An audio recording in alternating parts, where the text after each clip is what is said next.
estoy con ustedes. Soy Elvira Hurtado y en esta ocasión para compartir cómo podemos nosotros descodificar una emoción oculta o cómo podemos llegar a encontrar la emoción oculta y poderla descodificar.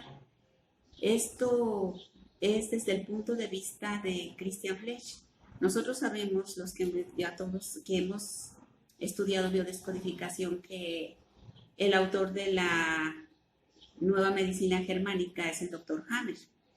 Y posteriormente se le dio el nombre de biodescodificación. Christian Flesch es un enfermero que vive actualmente y da conferencias a nivel, pues también a nivel internacional. Él fue un gran seguidor de la programación neurolingüística y también un gran estudioso del doctor Hammer. Y él cuenta en una de sus conferencias que el doctor Hammer le pidió que hiciera una metodología para poder, basada en la programación neurolingüística, para poder ayudar a las personas a seguir el camino, los pasos, para facilitar el llegar a esa emoción oculta que no sabemos, que nos está causando un síntoma y que nos está causando una enfermedad. Entonces, yo lo que les voy a compartir es a partir de lo que Christian Flesch es el que da el nombre de biodescodificación, es el segundo después de Hammer.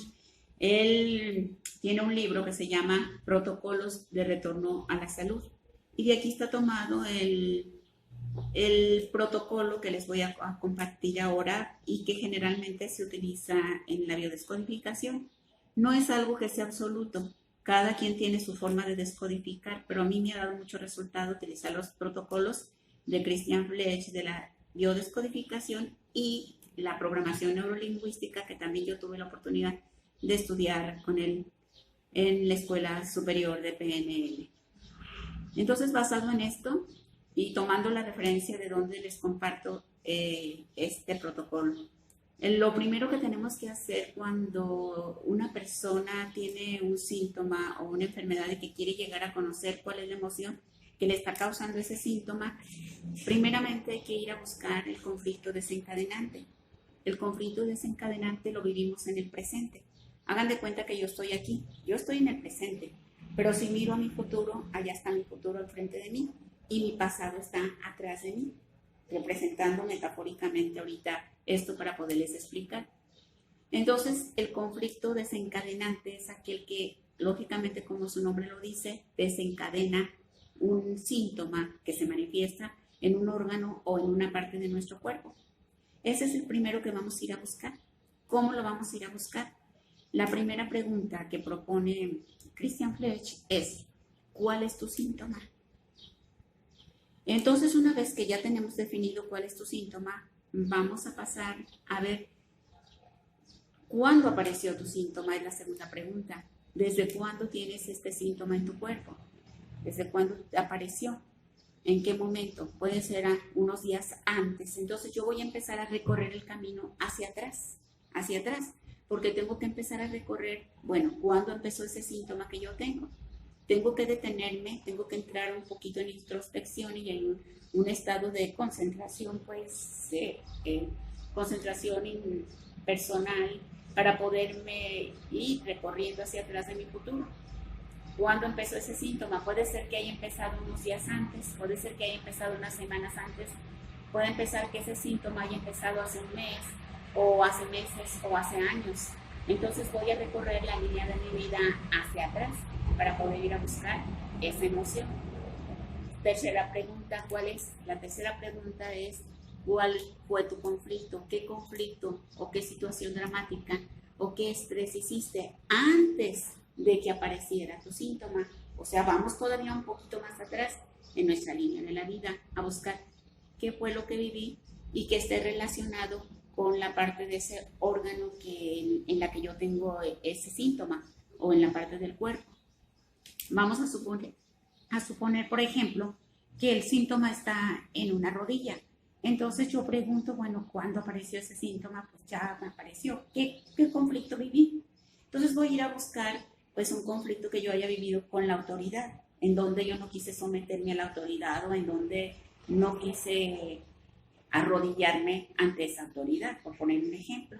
Entonces ya recuerdo yo, es que me pasó esta situación, pues con este jefe, con este director, o con mi patrón, o con mi papá, o con un maestro. Entonces voy recordando qué fue exactamente lo que yo viví. Entonces ya llevamos 3 preguntas. Entonces una vez que yo ya sé cuál fue el drama, el conflicto, el bioshock que yo viví, que me está ocasionando ese síntoma, voy a pasar a preguntarme cuál fue la emoción que yo viví. En ese momento de estrés en que yo tengo ese conflicto, ¿cuál fue mi emoción? ¿Qué fue lo que yo sentí? Aquí entramos en una parte muy importante que se llama el resentir. ¿Fue por miedo?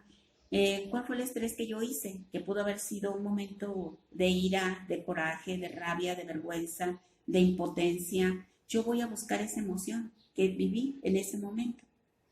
Entonces yo voy a experimentar qué emoción tuve en ese momento, cuál fue mi emoción, qué fue eso que yo no expresé y que se quedó en lo profundo de mí, que yo quería gritar, qué fue eso que quería gritar y no lo pude expresar, no lo pude gritar.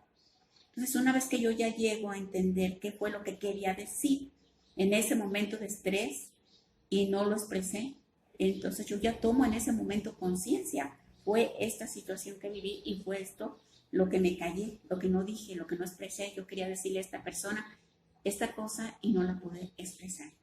Una vez que yo ya he encontrado cuál es la emoción oculta, en ese momento que yo estoy de estrés, en mi resentir, voy a pensar qué recurso positivo me hacía falta, qué cosa positiva en ese momento, qué valor.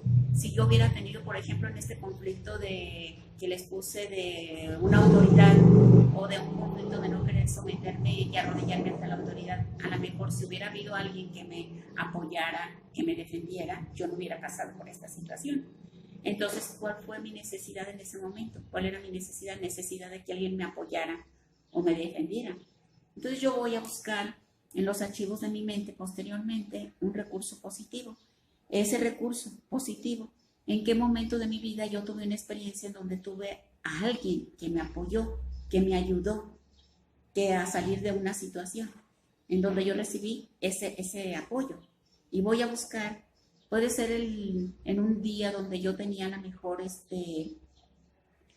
pues mucho trabajo y alguien vino y me apoyó, o un día en que estoy en una dificultad y alguien viene y me apoya, me echa su mano y yo me siento muy, muy contento por ese apoyo que me han dado. O un día en que alguien está ofendiendo a alguien y yo voy y lo defiendo y yo me siento pues bien porque he ido a apoyar a aquella persona. Entonces yo busco en los archivos de mi mente un momento positivo, agradable en donde yo tuve ese recurso y tomo conciencia de que ya tengo ese recurso dentro de mí, me veo con ese recurso, lo siento, lo experimento, me empodero, retomo mi poder que tengo, ese recurso que me faltaba en el momento del estrés y del conflicto. Me veo, me siento y me escucho. Entonces, yo ya he trabajado esta primera parte, que estoy trabajando en la edad cronológica.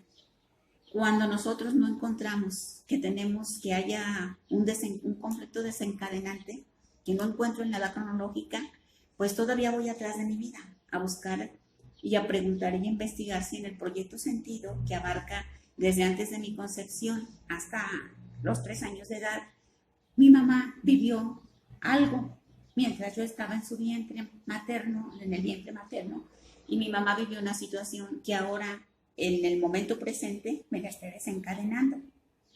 Si vamos a suponer yo no encuentro nada relacionado con donde ella se haya sentido con una imposición por una autoridad y que lo haya vivido con coraje, con no querer someterse, con no querer doblegarse ante una autoridad, sean sus papás, sean sus jefes, sean los maestros, no sé, alguien cuando yo estuve en el vientre materno.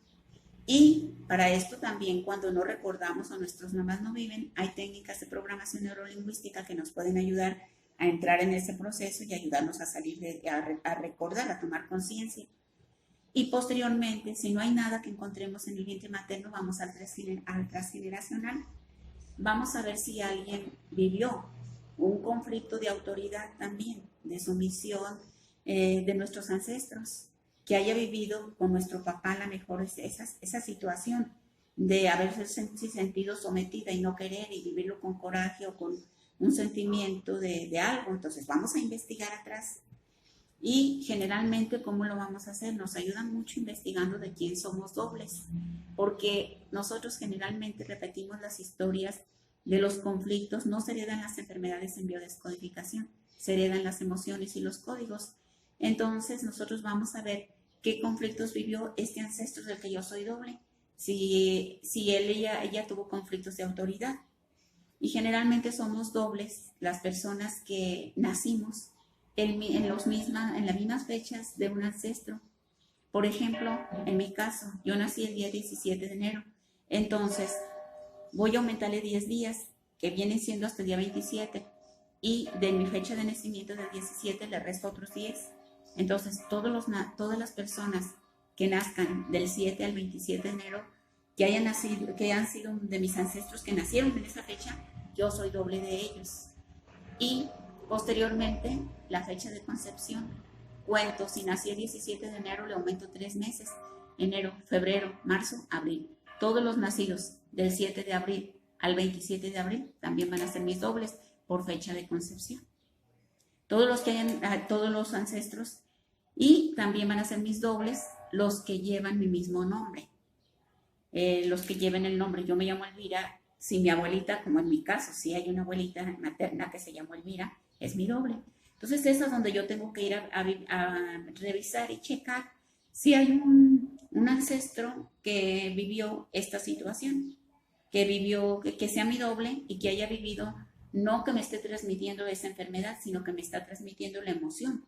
O tal vez ese ancestro no pudo superar ese drama, no pudo superar ese conflicto, y entonces esa emoción me lo transmite en la información genética y en mi neurología celular, y se queda grabado a mí. Yo lo llevo como un programa y no se me manifiesta hasta el momento en que yo vuelvo a tener un conflicto con la autoridad, ahí se desencadena. Y es así como trabaja la biodescodificación. Nosotros vamos a buscar, pero principalmente en la edad cronológica. La mayoría de las veces los conflictos los encontramos en la edad cronológica, porque ahí buscamos el desencadenante. Pero si queremos ir más atrás, podemos ir a buscar en donde se nos programó, que pudo haber sido también un poco más atrás de nuestra edad cronológica. Si en otro momento vivimos en la edad cronológica una experiencia parecida a esta que estoy viviendo en la actualidad. Entonces, así es como trabaja. Tomo conciencia de eso, la descodifico con estos procesos y estos pasos que les estoy dando, pero en un momento de silencio, en un momento de introspección. Para mí este punto es muy importante porque podemos entrar al resentir, y una vez que entramos en el resentir y tomamos conciencia, pues aplicamos, como les digo, en este proceso que les doy, podemos tomar conciencia y sanar esa emoción. También les he dicho ya en otros videos que esto no impide un tratamiento alópata o un tratamiento que sea alternativo. Esto no en la biodescodificación no se mete en esto. La biodescodificación es un complemento, porque la descodificación, a través de la programación neurolingüística, va a arreglar todos los desarreglos neuronales que hay aquí en el cerebro, como ya lo he explicado en otras ocasiones. Espero les sea de provecho, que tengan buena tarde, y aquí estoy. Si hay algún tema que ustedes sugieran que yo pueda compartir con ustedes, pues estoy con gusto para compartirlo. Gracias.